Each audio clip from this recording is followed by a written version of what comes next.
आए।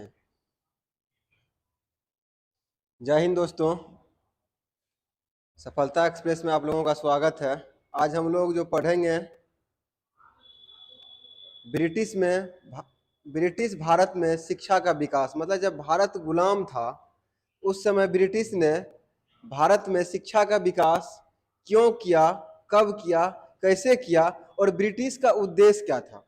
शिक्षा का भारत में शिक्षा का विकास करने का ब्रिटिश में उद्देश्य क्या था। ठीक, यहाँ देख सकते हैं आप 20 प्रीवियस ईयर क्वेश्चन भी है आप लोगों के साथ, इसमें कि सब बीपीएससी में पूछा गया है। एक नज़र आप देख सकते हैं। जितने भी भाई ऑनलाइन आना चाहते हैं आ जाइए। ठीक, देख सकते हैं यहाँ बीपीएससी प्रीवियस ईयर होना चाहिए, यहाँ है। आगे भी आप देख सकते हैं सिंधु घाटी सभ्यता की, मतलब हिस्ट्री से प्रीवियस ईयर का अच्छा खासा क्वेश्चन है। लेकिन हम लोगों का मुख्य टॉपिक है आज, मुख्य टॉपिक है ब्रिटिश भारत में शिक्षा का विकास क्यों किया, क्या कारण था करने का। कुछ तो रीजनेबल होगा। अभी का वर्तमान जो सरकार है, मान लेते हैं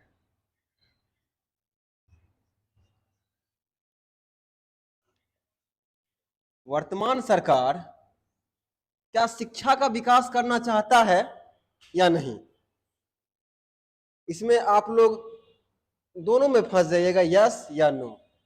हाँ करना चाहता है और नहीं करना चाहता है, हम दोनों से सहमत हैं। वर्तमान सरकार या कोई भी सरकार हो, यदि आपको शिक्षा दे देगा तो आप उनके खिलाफ खुल के प्रदर्शन करने लगेगा, आप अपने हक की लड़ाई के लिए रोड पे आ जाइएगा। ठीक, लेकिन सरकार ऐसा चाहता नहीं है। सरकार सोचता है कि हमारे देश का नागरिक जहां तक वो शिक्षित हो, उसका मानसा है। मतलब एक कहानी आप लोग सुने होंगे, एक मतलब दिखावे का दांत हाथी का कुछ और होता है और खाने का कुछ और होता है। इसी तरीका से सरकार है, सरकार ये सोचता है कि हमारा देश का लोग शिक्षित हो, जहां तक शिक्षित होगा देश का विकास होगा।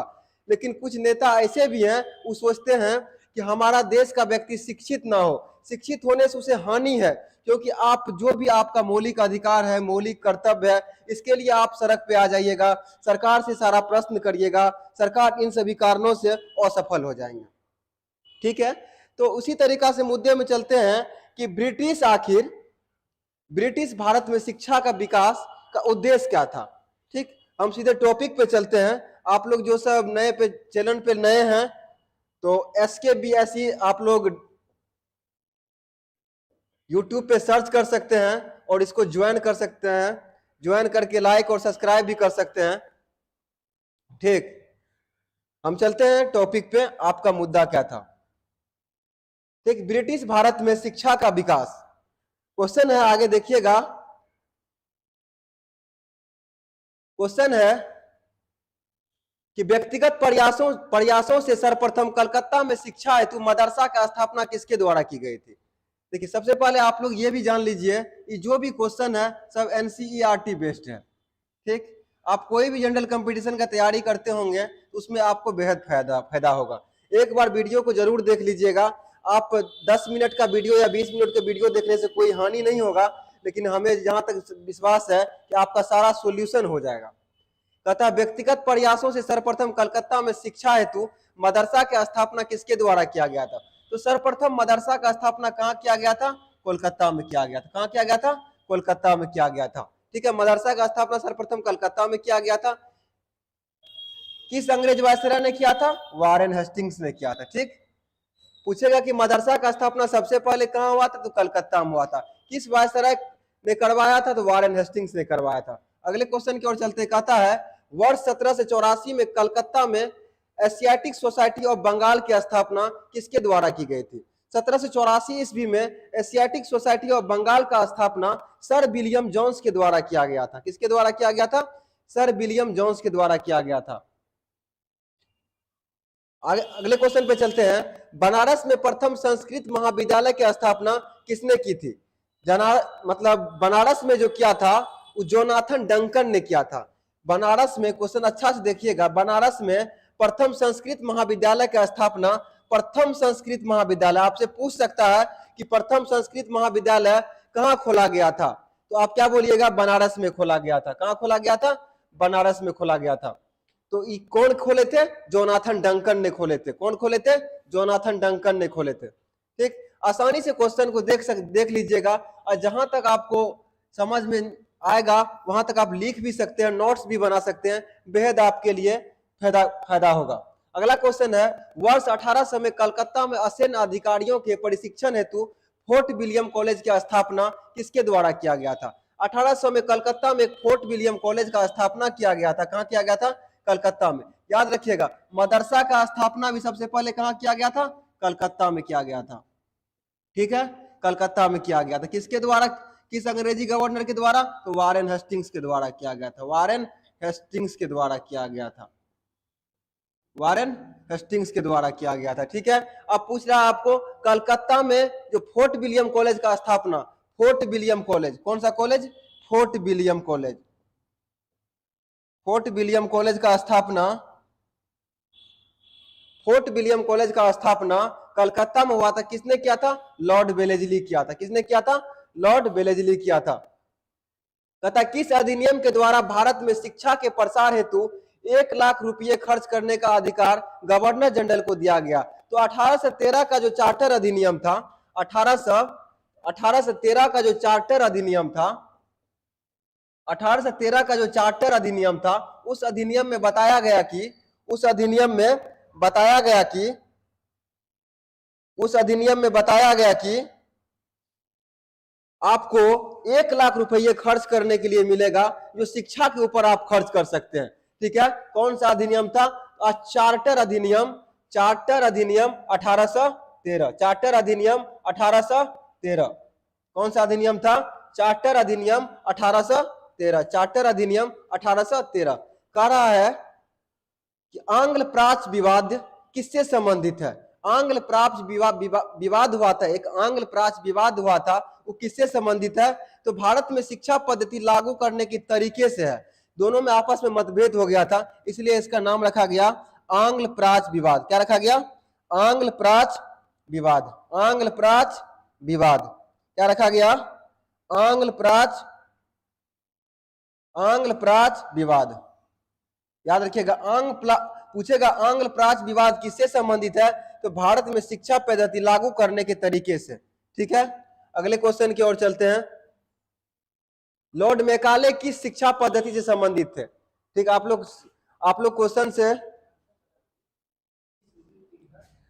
क्वेश्चन से पूरा ही जानते होंगे, क्वेश्चन के बारे में पूरा जानते होंगे कि लॉर्ड मैकाले किस शिक्षा पद्धति से संबंधित है? तो अंग्रेजी शिक्षा पद्धति से संबंधित है। किससे संबंधित है? अंग्रेजी शिक्षा पद्धति से संबंधित है। आप लोग याद रखिएगा, लॉर्ड मैकाले किससे संबंधित है? अंग्रेजी शिक्षा पद्धति से संबंधित है। ठीक है, भारत में आधुनिक शिक्षा प्रणाली कब प्रारंभ किया गया? 1835 के मैकाले के स्मरण पत्र से भारत में जो आधुनिक शिक्षा प्रणाली प्रारंभ किया गया, तो 1835 ईस्वी के मैकाले के स्मरण पत्र से। लॉर्ड मैकाले क्या किया था? एक पत्र दिया था भारत सरकार, मतलब ब्रिटिश गवर्नर जनरल को, और उसमें आधुनिक शिक्षा की बात कही थी। तो उसी के रिगार्डिंग में 1835 ईस्वी में मैकाले के स्मरण पत्र से भारत में आधुनिक शिक्षा प्रणाली हुआ था। लॉर्ड मैकाले किस शिक्षा पद्धति से थे? तो लॉर्ड मैकाले अंग्रेजी शिक्षा पद्धति से थे। अगले क्वेश्चन की ओर चलते हैं। करा भारत में अंग्रेजी शिक्षा किस वायसराय के शासनकाल में आरंभ की गई थी? अंग्रेजी शिक्षा पूछेगा किस वायसराय के शासनकाल में? तो लॉर्ड विलियम बेंटिंक के काल में। लॉर्ड विलियम बेंटिंक के काल में। Lord William Bentinck. पता है आप लोगों को ये अंग्रेज गवर्नर सब अपने नाम के पीछे में लॉर्ड क्यों लगाता था? बताइए, कोई अपने नाम के पीछे में लॉर्ड क्यों लगाता था? क्योंकि वो अपने आप को ईश्वर साबित करना चाहता था। ठीक, इसलिए अपने नाम के पीछे आप जो भी गवर्नर जनरल देखे होंगे उसमें लॉर्ड लगाया होगा। ठीक, तो लॉर्ड का मतलब होता है क्या? ईश्वर। वो अपने आप को समझता था हम भगवान है, इसलिए अपने जो भी मतलब अंग्रेजी गवर्नर जनरल थे सबके नाम के पीछे लॉर्ड लॉर्ड लॉर्ड लॉर्ड। ठीक, अगला क्वेश्चन है, भारत में अंग्रेजी शिक्षा किस वायसराय के शासन काल में आरंभ हुई थी? तो लॉर्ड विलियम बेंटिंक के काल में। ठीक है, ऐसे लॉर्ड छोड़ के विलियम बेंटिंक बोलिए, काफी फायदा होगा। कह रहा है किस घोषणा पत्र को भारतीय शिक्षा का मैग्ना कार्टा कहा जाता है? तो भारत का मैग्ना कार्टा जो कहा जाता है वो वुड डिस्पैच को कहा जाता है। किसको? वुड डिस्पैच घोषणा जो 1854 ईस्वी में हुआ है, वुड डिस्पैच घोषणा जो 1854 ईस्वी में हुआ है, उसको हम भारत का शिक्षा का मैग्ना कार्टा कहा जाता है, भारत शिक्षा का मैग्ना कार्टा कहा जाता है। अगले क्वेश्चन की ओर चलते हैं। कह रहा है पेरिस स्थित रॉयल एशियाटिक सोसाइटी की सदस्यता किस भारतीय को प्रदान की गई थी? कह रहा है पेरिस स्थित रॉयल एशियाटिक सोसाइटी की सदस्यता किस भारतीय को प्रदान किया गया था? मतलब पेरिस में जो था एक रॉयल एशियाटिक सोसाइटी की सदस्यता भारत के किस नागरिक को मिला था? उसका नाम था माइकल मधुसूदन। क्या नाम था? एम मधुसूदन ऐसे नाम था। इसका नाम क्या था? माइकल मधुसूदन। क्या नाम था? माइकल मधुसूदन। रहा है माइकल मधुसूदन दत्त को बंबई के प्रथम महिला विश्वविद्यालय की स्थापना किसके प्रयासों से हुई? यहाँ क्वेश्चन एक और होगा 12 नंबर। कहता है कि बंबई में प्रथम, मधुसूदन दत्त होगा, बंबई में प्रथम महिला विश्वविद्यालय की स्थापना किसके प्रयास से हुई थी? तो महिला विश्वविद्यालय जो खोले थे वो डी कर्वे के। आज भी एक प्रैक्टिस सेट में हम देखे थे क्वेश्चन को पूछते हुए कि मुंबई में प्रथम महिला विश्वविद्यालय की स्थापना किसके प्रयास से खोला गया था? तो डी कर्वे के प्रयास से खोला गया था। किसके प्रयास से? डी कर्वे के प्रयास से। ठीक है, अगले क्वेश्चन पे चलते हैं। कहता भारतीय विश्वविद्यालय में धार्मिक शिक्षा के लिए किसने प्रबल रूप से वकालत की थी? ठीक है, तो प्रबल रूप से जो वकालत किया था वो मदन मोहन मालवीय ने किया था। जो बनारस हिंदू विश्वविद्यालय, BHU का आप नाम सुने होंगे, बनारस हिंदू यूनिवर्सिटी। ठीक है, बनारस हिंदू विश्वविद्यालय का शिलान्यास किसके द्वारा किया गया था? तो इसी मदन मोहन मालवीय के द्वारा ही किया गया था। कह रहा है वर्ष 1817 ईस्वी में डेविड हेयर के सहयोग से वकालत में, करा वर्ष 1817 में डेविड हेयर के सहयोग से वकालत में हिंदू कॉलेज की स्थापना किसके द्वारा की गई थी? देखिए, हिंदू कॉलेज की स्थापना किसके द्वारा की गई थी? राजा राम मोहन राय के द्वारा। किसके द्वारा? राजा राम मोहन राय के द्वारा। ठीक है, राजा राम मोहन राय के द्वारा। अच्छा, राजा राम मोहन राय को, ठीक है, राजा राम मोहन राय को राजा की उपाधि किसने दी? राजा राम मोहन राय को राजा की उपाधि किसने दी? पता आप लोगों को? ये अकबर द्वितीय ने दिया था। किसने दिया था? अकबर द्वितीय ने दिया था। किसने दिया था? अकबर द्वितीय ने दिया था। राजा राम मोहन राय बहुत सुधारों में अपना काम किए थे, उसका चर्चा अगला क्लास में करेंगे। ठीक है, जिसको कोई समस्या है वो कमेंट कर सकते हैं, कोई दिक्कत नहीं, कमेंट करके आप क्वेश्चन पूछ सकते हैं। अगला क्वेश्चन है वर्ष 1847 में रुड़की इंजीनियरिंग कॉलेज के रूप में भारत के प्रथम इंजीनियरिंग कॉलेज की स्थापना किसके द्वारा की गई? सबसे पहले आप यह ध्यान रखिएगा, भारत की प्रथम इंजीनियरिंग कॉलेज है कहां पे? कहां पे है? रुड़की में। कहां है? रुड़की में है। ठीक, रुड़की में जो इसका स्थापना किया गया था इंजीनियरिंग कॉलेज के, किसने किया था? तो जेम्स टॉमसन ने किया था। किसने किया था? जेम्स टॉमसन ने किया था। जेम्स टॉमसन ने किया था। जेम्स टॉमसन ने किया था। ठीक है, इंजीनियरिंग कॉलेज है कहां पे? रुड़की में है। ठीक है, कब किया था? 1847 में किया था। किसके द्वारा किया गया था? जेम्स टॉमसन के द्वारा किया गया था। ठीक है, हिंदू कॉलेज की स्थापना में कौन सहयोग किया था डेविड हेयर का? राजा राम मोहन राय किया था। राजा राम मोहन को राजा की उपाधि किसने दी थी? अकबर द्वितीय ने दी थी। देखिए अब महत्वपूर्ण क्वेश्चन है, प्रमुख शिक्षा आयोग। प्रमुख शिक्षा आयोग, ठीक, ये पूछता है आपके कोई भी कंपटीशन में 1 नंबर यहां से जरूर पूछेगा। आपको हम 2 मिनट मेरे साथ समय दीजिए, सब सारा का सारा याद करा देते हैं। ठीक है, 2 मिनट, एक बार आप लोग सब अपने कॉपी पे इसको छाप लीजिए। ठीक है, बहुत छाप लीजिए और छापने के बाद आप लोग हमें 2 मिनट का समय दीजिए, हम आपको सारा कुछ याद करा देते हैं।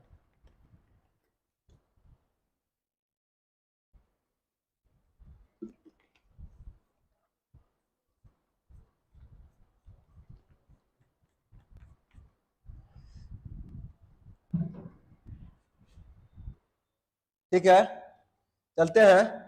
चार्ल्स वुड डिस्पैच, कहता चार्ल्स वुड डिस्पैच आयोग का गठन 1854 में हुआ था। कब हुआ था? चार्ल्स वुड डिस्पैच आयोग का गठन 1854 में हुआ था, लॉर्ड डलहौजी के शासनकाल में। किसके शासनकाल में? लॉर्ड डलहौजी के शासनकाल में। यदि डलहौजी को देखें हैं तो एक बार इसको और देख लेते हैं। डलहौजी भाई, इन्होंने भारत में सबसे पहले 16 अप्रैल 1853 को, ठीक, मुंबई से थाने के बीच मुंबई टू थाने के बीच प्रथम रेल लाइन चलाया था। कितना किलोमीटर? 34 किलोमीटर। ठीक है। इसी के समय में टेलीग्राफ लाइन भी चालू हुआ था। कौन सा line? Telegraph line. Telegraph line. ठीक। करा है चार्ल्स वुड डिस्पैच आयोग का गठन 1854 में किसके शासनकाल में हुआ था? तो लॉर्ड डलहौजी के शासनकाल में हुआ था। किसके शासनकाल में हुआ था? लॉर्ड डलहौजी के शासनकाल में। करा हंटर आयोग 1882 में हुआ था। हंटर आयोग का स्थापना कब हुआ था? 1882 में हुआ था। किसके शासनकाल में हुआ था? लॉर्ड रिपन के शासनकाल में हुआ था। किसके शासनकाल में हुआ था? लॉर्ड रिपन के शासनकाल में हुआ था। तो थोड़ा लॉर्ड रिपन के बारे में जानते हैं। किसके बारे में? लॉर्ड रिपन के बारे में। इन्होंने जो प्रेस अधिनियम एक्ट था, प्रेस एक्ट को इन्होंने प्रेस एक्ट को खत्म किया। क्या किया? खत्म किया। Lord Ripon. ठीक है। लॉर्ड रिपन प्रेस एक्ट को क्या किया?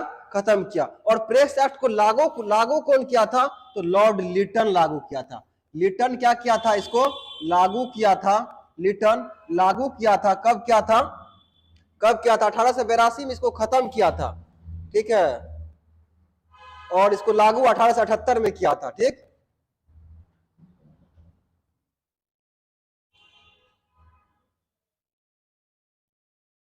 कह रहा है हंटर आयोग का स्थापना 1882 में किस गवर्नर जनरल के काल में हुआ था? तो लॉर्ड रिपन के। कहता रेले आयोग। रेले आयोग मतलब विश्वविद्यालय आयोग। विश्वविद्यालय 1902 विश्वविद्यालय आयोग का स्थापना 1902 में हुआ था। किसने किया था? Lord Curzon. किसने किया था? Lord Curzon. थोड़ा सा कर्जन के बारे में जानते। किसके बारे में? कर्जन के बारे में। लॉर्ड कर्जन ही 1905 में बंगाल विभाजन करवाया था। बंगाल का विभाजन किया था। बंगाल का विभाजन किया था। बंगाल का विभाजन किया था। ठीक है। लॉर्ड कर्जन के समय में। इसी के समय में स्वदेशी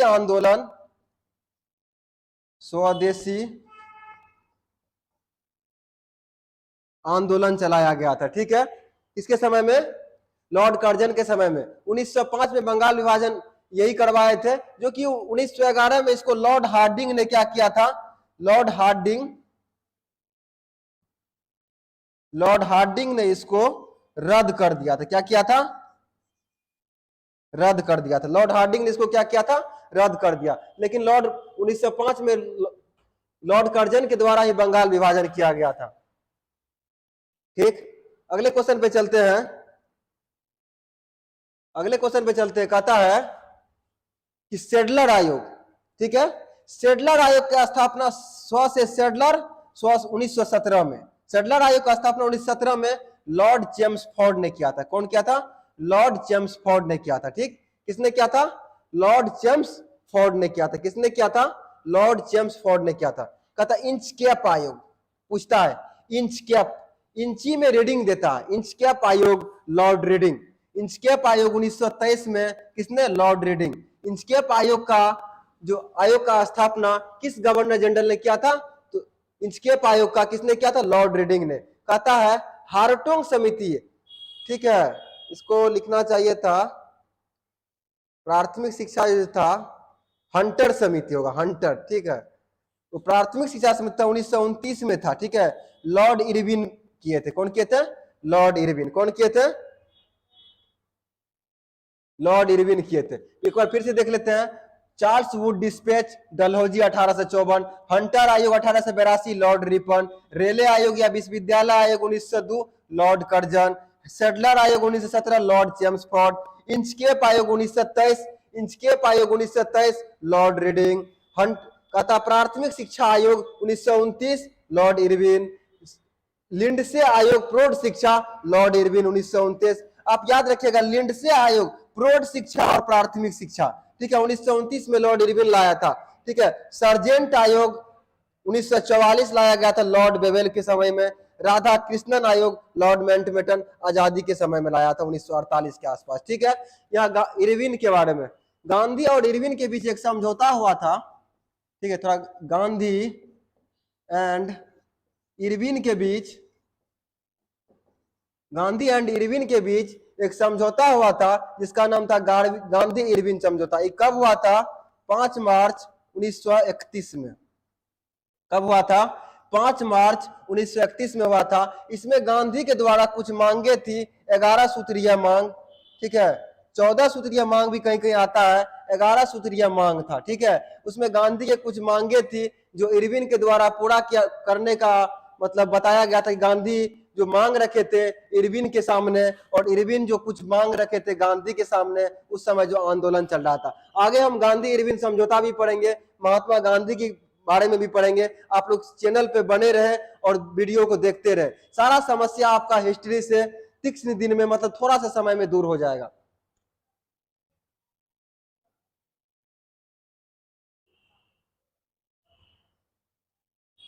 अब चलते हैं हम लोग कुछ बीपीएससी के प्रीवियस ईयर क्वेश्चन पे। किस पे चलते हैं? बीपीएससी के प्रीवियस ईयर क्वेश्चन पे। बहुत महत्वपूर्ण है, हिस्ट्री का है। शुरुआत किया गया है 1 से, आपको ऋग्वैदिक काल से, उत्तर वैदिक काल से, प्राग ऐतिहासिक काल से, इन सभी कालों से। तो आप लोगों को हम 10 सेकेंड का समय देंगे। कितना देर? 10 सेकेंड। 10 सेकेंड में आप लोगों को क्वेश्चन का जवाब कमेंट बॉक्स में देना है। कहां देना है? कमेंट बॉक्स में आपको जवाब देना है। कहां देना है? कमेंट बॉक्स में। तो मेरा पहला क्वेश्चन है, भारत में पशुपालन एवं कृषि के प्राचीनतम साक्ष्य कहां से मिले हैं? भारत में पशुपालन एवं कृषि के प्राचीनतम साक्ष्य कहां से मिले हैं? फटाफट से जवाब दीजिए। भारत में पशुपालन एवं कृषि के प्राचीनतम साक्ष्य कहां से मिले हैं? गुड, बहुत लड़का का आंसर आ रहा है, मेहरगढ़। बहुत अच्छा, कहां से? मेहरगढ़ से मिला है। कहां से मिला है? मेहरगढ़ से। कहां से? मेहरगढ़ से मिला है। कोई दिक्कत नहीं ना? चलते हैं अगले क्वेश्चन की ओर। कह रहा निम्नलिखित में से किसको कैल्कोलिथिक युग भी कहा जाता है? ठीक है, निम्नलिखित में से किसको कैल्कोलिथिक युग भी कहा जाता है? आपका समय स्टार्ट है, फटाफट से आंसर दीजिए कमेंट में। पहला है पुरापाषाण युग को, दूसरा है नवपाषाण युग को, तीसरा है ताम्रपाषाण युग को, चौथा है लोह युग को। तो हम किसको कैल्कोलिथ युग बोलते हैं दोस्त? किसको कैल्कोलिथ युग बोलते हैं? ताम्रपाषाण युग को। किसको? ताम्रपाषाण युग को कैल्कोलिथिक युग बोलते हैं। क्या बोलते हैं? कैल्कोलिथिक युग बोलते हैं ताम्रपाषाण काल को। ठीक है, अगले क्वेश्चन पे चलते हैं। हड़प्पा में मिट्टी के बर्तनों पर सामान्यतः किस रंग का उपयोग किया जाता है? आप लोग देखते होंगे कि सब बीपीएससी प्री में पूछा हुआ क्वेश्चन है। ठीक है, यदि आप लोग अनुभव लगा सकते हैं, इस चैप्टर को पढ़ लीजिए, तो आपका जो हिस्ट्री से क्वेश्चन आएगा इस हद तक आ जाएगा।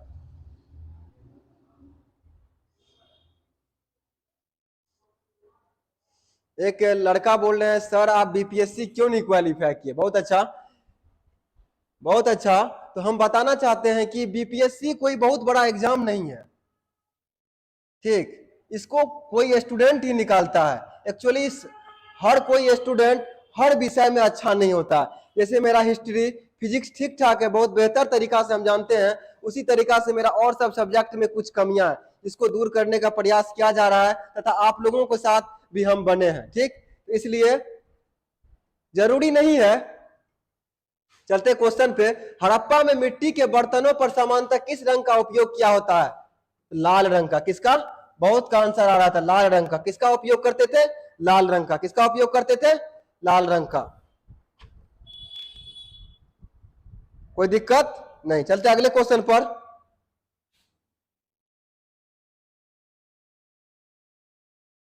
कह रहा है सिंधु सभ्यता में निम्नलिखित में से किस युग में पड़ता है? सिंधु सभ्यता निम्नलिखित में से किस युग में पड़ता है? ऐतिहासिक काल में, प्राग ऐतिहासिक काल में, उत्तर ऐतिहासिक काल में, या आद ऐतिहासिक काल में? यहां आद लिखा था। ठीक है, आद ऐतिहासिक काल में। सिंधु सभ्यता निम्नलिखित में से किस युग में पड़ता है? बताइए आंसर। आद ऐतिहासिक काल में। किस युग में? आद ऐतिहासिक काल में पड़ता है। ठीक है, प्राग ऐतिहासिक काल क्या होता है? उत्तर ऐतिहासिक काल क्या होता है? आद ऐतिहासिक काल क्या होता है? सारे क्वेश्चन का सॉल्यूशन हम देंगे, आप मेरे चैनल पे बने रहिए। अगले क्वेश्चन की ओर चलते हैं। अगला क्वेश्चन कह रहा है सिंधु घाटी सभ्यता के सबसे महत्वपूर्ण विशेषता क्या थी? सबसे महत्वपूर्ण विशेषता, पक्की ईंट से बनी इमारत, प्रथम असली मेहराब, पूजा स्थल, कला और वास्तुकला, उपयुक्त में से कोई नहीं, उपयुक्त में से एक से अधिक। तुरंत आंसर दीजिए मेरे दोस्त कि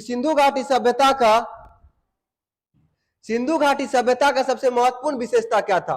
तो सिंधु घाटी सभ्यता में जो हम लोग मकान बनाते थे, घर बनाते थे, उसमें पकी हुई ईंट का प्रयोग करते थे। सबसे महत्वपूर्ण विशेषता यही है। सिंधु घाटी सभ्यता क्या है, सारा कुछ का जवाब देंगे। आप चैनल पे बने रहिए। अभी शॉर्ट्स में आप लोगों को पढ़ाया जा रहा है, इसके बाद क्लास पे रेगुलर सिंधु घाटी सभ्यता और ऐतिहासिक काल, प्राग ऐतिहासिक काल, उत्तर ऐतिहासिक काल, आदि ऐतिहासिक काल, सिंधु घाटी सभ्यता, ठीक है, जो भी है आपको सब पढ़ाया जाएगा। अगले क्वेश्चन की ओर चलते हैं हम। कह रहा है निम्नलिखित में से कौन सा एक हड़प्पा का बंदरगाह है? हड़प्पा का बंदरगाह के बारे में पूछ रहा है। क्या वो सिकंदरिया है? क्या वो सिकंदरिया है? क्या वो सिकंदरिया है? क्या वो लोथल है? क्या वो महास्थानगढ़ है या नागपट्टनम है? क्या वो नागपट्टनम है या लोथल है? फटाफट से आंसर दीजिए। क्या है वो? लोथल है। क्या? लोथल है। ठीक है। कौन सा एक बंदरगाह था? तो पूछेगा बंदरगाह कौन सा था? लोथल। लोथल किस नदी के किनारे है? भोगवा नदी के किनारे है। ठीक है। जहां तक कमेंट भी थोड़ा पढ़ना पड़ता है, क्या बोलिए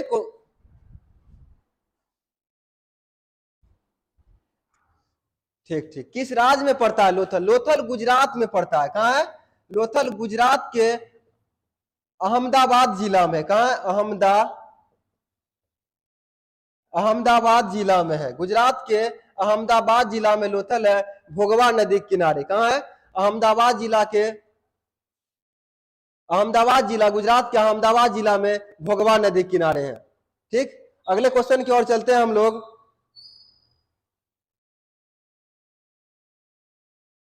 अगला क्वेश्चन कर रहा है निम्नलिखित में से कौन सा हड़प्पा कालीन स्थल गुजरात में है? ठीक है, गुजरात में। अभी कमेंट में एक लड़का आंसर पूछ ही लिया। ठीक है। लोथल है, डाबरकोट है, कालीबंगन है, ठीक है, राखी गढ़ी है, उपयुक्त में से कोई नहीं या उपयुक्त में से एक से अधिक। ठीक है। निम्नलिखित में से कौन सा हड़प्पा कालीन स्थल गुजरात में है? अभी आपको बताए थे, बताए थे कि लोथल भोगवा नदी के किनारे गुजरात में स्थित है, गुजरात के अहमदाबाद जिला में स्थित है। ठीक है। तो आगे क्वेश्चन आपका डाला गया है कि निम्नलिखित में से कौन सा हड़प्पा कालीन स्थल गुजरात में है? तो आपका आंसर क्या हो जाएगा? लोथल हो जाएगा। क्या हो जाएगा? लोथल। कालीबंगन राजस्थान में है।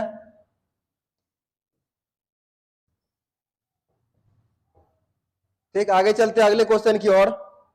अगला क्वेश्चन है निम्नलिखित में से किस हड़प्पा कालीन स्थल से टेराकोटा का हल प्राप्त हुआ है? टेराकोटा का हल प्राप्त हुआ है। आप लोगों के पास समय है 10 सेकेंड, जल्दी से जवाब दीजिए। टेराकोटा का हल प्राप्त हुआ है।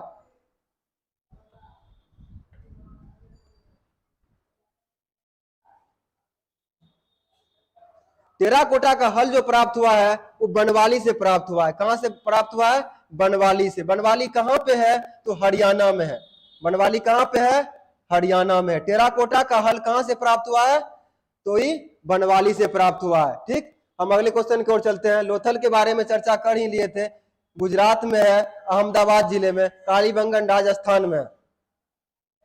अगला क्वेश्चन है निम्न में से किस हड़प्पन नगर में जोते हुए खेत का निशान मिला है? आपसे क्वेश्चन पूछेगा जोता हुआ खेत का प्रमाण कहां से मिला है? जोता हुआ खेत का प्रमाण कहां से मिला है? क्या वो कालीबंगा से मिला है या धोलावीरा से मिला है या मोहनजोदारो से मिला है या लोथल से मिला है? फटाफट से आंसर दीजिए। 10 सेकेंड आप लोगों के पास है।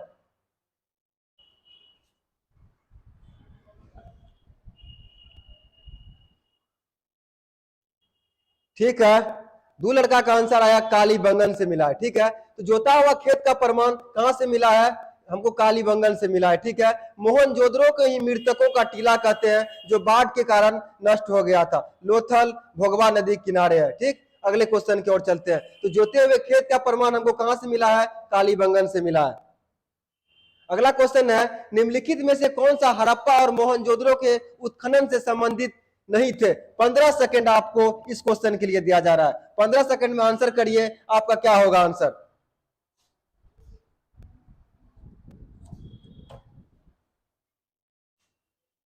करा निम्नलिखित में से कौन हड़प्पा और मोहनजोदड़ो के उत्खनन से संबंधित नहीं थे? देखिए आरडी बनर्जी थे, पहले आप ये समझ लीजिए हड़प्पा का खोज दयाराम साहनी ने 1921 में किया था और मोहनजोदड़ो का खोज राखल दास बनर्जी ने 1922 में किया था। ठीक है, इसमें जो तो मुख्य व्यक्ति जो हड़प्पा और मोहनजोदड़ो को खोज करने के लिए थे, आरडी बनर्जी थे, के एन दीक्षित थे, उसके बाद एम एस वत्स थे, बल्कि बी ए स्मिथ नहीं था। ठीक है, क्वेश्चन रिपीट भी करता है 1995, 2015 कई बार पूछा है क्वेश्चन, हम देखे हैं इसको। ठीक है, इसको नोट भी कर सकते हैं आप लोग। अगले क्वेश्चन पे चलते हैं। अगला क्वेश्चन है बोगज कोई का महत्व इसलिए है, कह रहा है बोगज कोई, उसे बोगाज कोई होगा, यहां देख लीजिए बोगाज कोई का महत्व क्यों दिया गया है, बोगाज कोई का महत्व क्यों दिया गया है। आपसे क्वेश्चन है कि वहां से जो अभिलेख प्राप्त हुए हैं उनमें वैदिक देवी एवं देवताओं का वर्णन मिलता है, मध्य एशिया एवं तिब्बत के बीच एक महत्वपूर्ण व्यापारिक केंद्र माना जाता है, या वेद के मूल ग्रंथ की रचना यही हुई थी। ठीक है, या वेद की मूल ग्रंथ की रचना यही हुई थी। बोगाज कोई का महत्व क्यों है, बताइए आप फटाफट से, बोगाज कोई का महत्व क्यों है।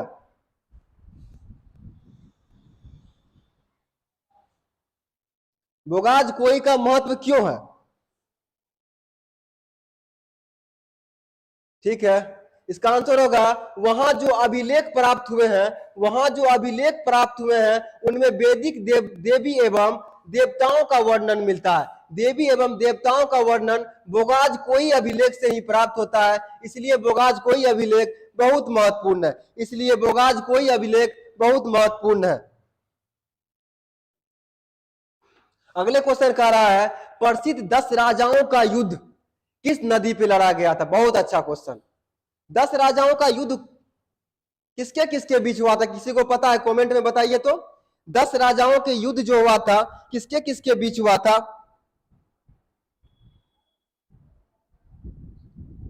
देखिए हम बताते हैं आप लोगों को, सुदास एवं किसके किसके बीच, सुदास एवं 10 राजाओं के बीच हुआ था। कितना, 10 राजाओं के बीच, राजाओं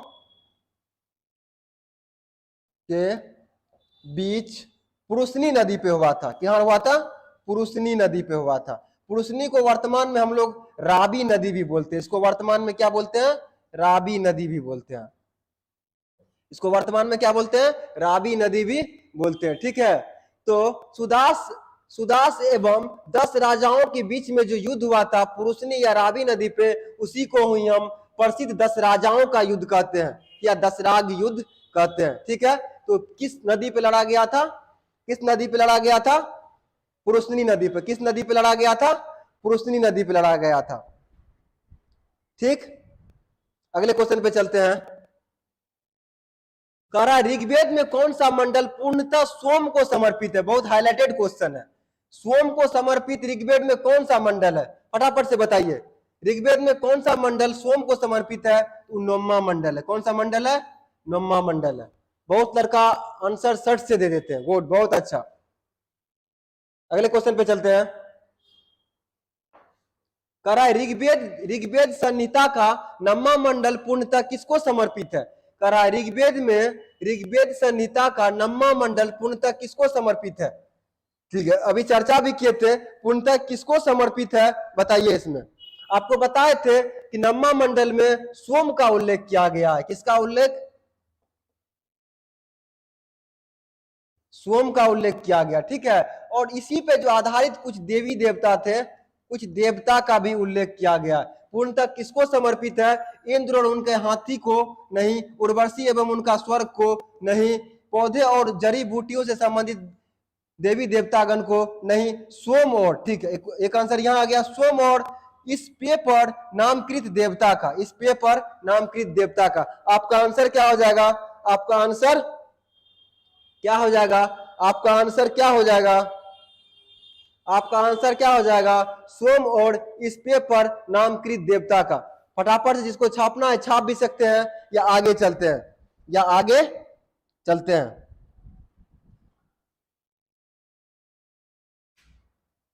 अगला क्वेश्चन है गायत्री मंत्र किस पुस्तक में मिलता है।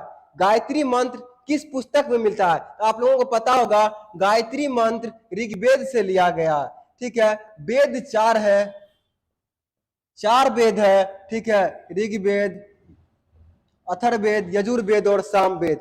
संगीतों का वेद सामवेद को कहते हैं। सबसे पहला वेद था मेरा ऋग्वेद था, ठीक है। तो मेरा गायत्री मंत्र जो लिया गया है, गायत्री मंत्र से सभी को याद होगा, ओम भूर्भुवस्व तत्सवितुर्वरेण्यम भर्गो देवस्य धीमहि धियो यो न प्रचोदयात्। यही गायत्री मंत्र है, इसको ऋग्वेद से लिया गया है, ठीक है। ऋग्वेद में तीसरा मंडल से लिया गया है। गायत्री मंत्र के रचनाकार जो थे विश्वामित्र थे। कौन थे? विश्वामित्र थे, विश्वामित्र थे। गायत्री मंत्र के रचनाकार कौन थे? गायत्री मंत्र के रचनाकार विश्वामित्र थे, जो तीसरा मंडल से लिया गया था। कहां से? तीसरा मंडल से लिया गया था, ठीक है। गायत्री मंत्र लिया गया कहां से था? ऋग्वेद से लिया गया। कहां से लिया गया था? ऋग्वेद से लिया गया था। चलते हैं हम अगले क्वेश्चन की ओर,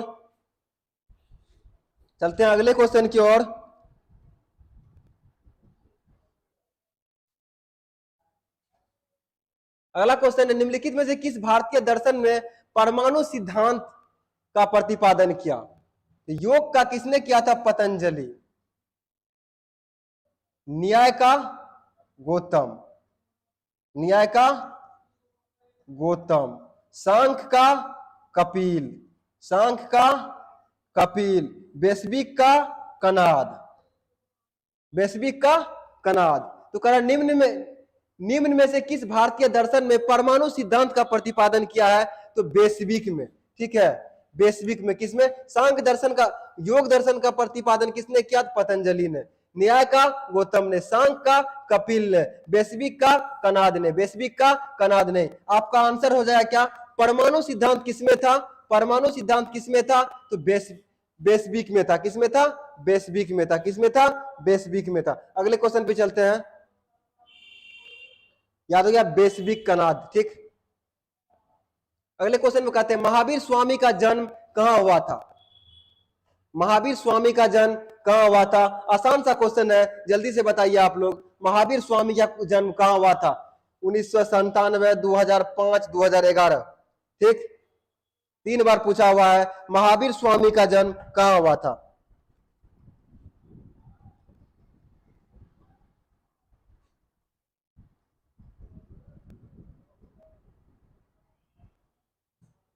महावीर स्वामी का जन्म कुंडग्राम वैशाली में हुआ था। कहां हुआ था?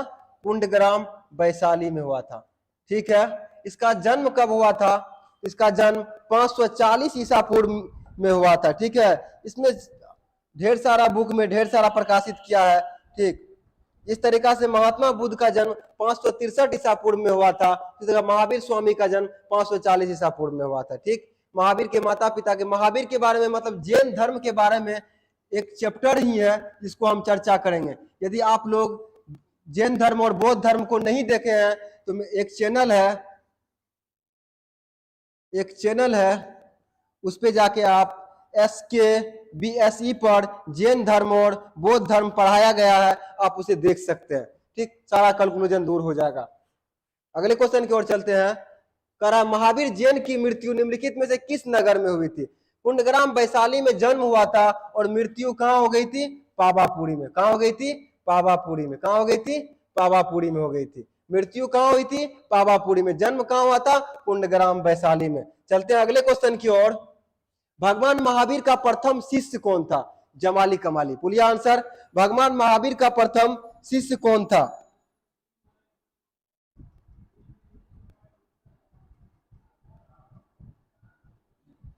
ठीक है, जमाली कमाली। कौन? जमाली कमाली। कौन? जमाली कमाली, ठीक। भगवान महावीर का प्रथम शिष्य कौन था? जमाली था, ठीक। कह रहा है निम्नलिखित में से कौन सा पूर्वकालिक जैन ग्रंथ है? या 12 अंग है, 12 उपवांग है, 14 पूर्व है या 14 उपपूर्व है? फटाफट से आंसर दीजिए कमेंट बॉक्स में। हम कमेंट बॉक्स को ही ज्यादा देखते हैं, इसलिए आप लोग आंसर फटाफट से दीजिए, क्योंकि हमारे पास ऑनलाइन लड़का ही ढेरी है। बहुत सारा है जिसका हमको कमेंट को भी देखना पड़ता है, किसका आंसर क्या आया या क्या नहीं आया।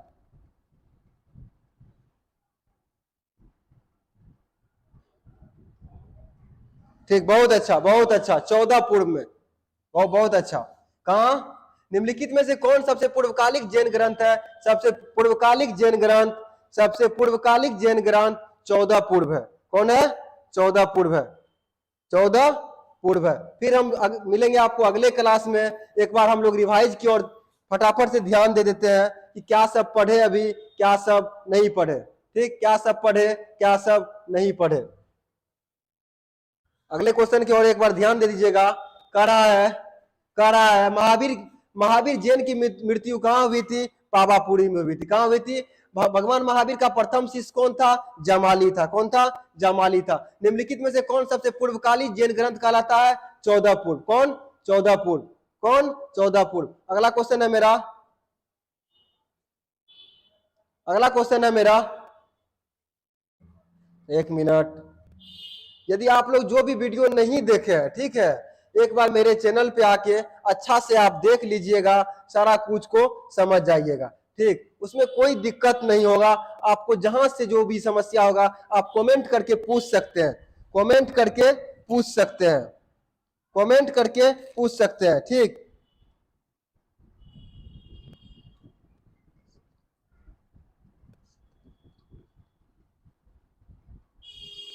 महावीर को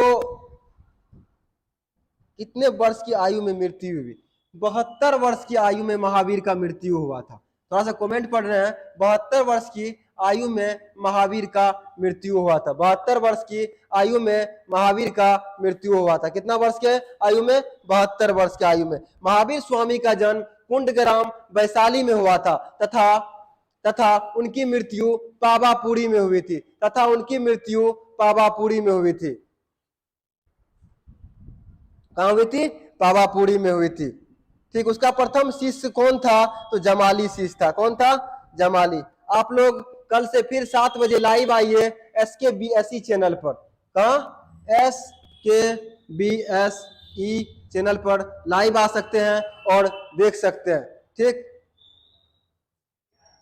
आज के लिए इतना ही। जय हिंद। कब मिलते हैं आपको नेक्स्ट क्लास में अगले टॉपिक के साथ।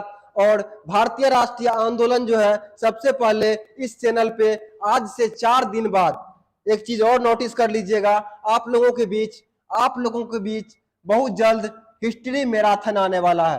हिस्ट्री महा मैराथन आने वाला है। महा महा मैराथन आने वाला है। हिस्ट्री महा मैराथन आने वाला है, जिसमें बहुत कम समय में लगभग जितना भी प्रीवियस ईयर से पूछा क्वेश्चन है, लगभग 300 प्लस क्वेश्चन बहुत कम ही समय में कराया जाएगा। इसलिए आप लोग लाइव बना रहिए। ठीक, 1 से 2 दिन या तीसरे दिन में हम आप लोगों को हिस्ट्री का सबसे पहले करवाएंगे महा मैराथन। उसके बाद पॉलिटिकल का भी कराएंगे महा मैराथन। जितना भी प्रीवियस ईयर क्वेश्चन है, उसके बाद हम लोग टॉपिक को भी आसानी से पढ़ेंगे। ठीक है, आज के लिए इतना ही। जय हिंद। मिलते हैं अगले क्लास में।